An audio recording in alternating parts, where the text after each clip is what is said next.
Hello guys! Welcome to my YouTube channel guys. Andito ako ngayon sa may kalsada. Naglalakad tayo guys. Papunta kay na Ate Lydia.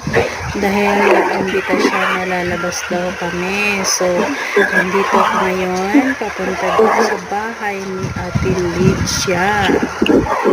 Ayan. Gagala na naman tayo guys, no?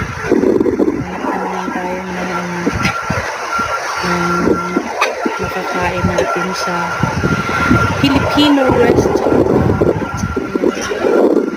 Dito nga ako sa may kalsada, naglalakad mag-isa. Ayan, pero malapit lang yan. Malapit lang yung bahay namin kinatin. Nilalakad ko lang. Yun doon. May sasakyan naman sila paglabas namin doon sa pupunta namin. Ayan, thank you guys. Thank you.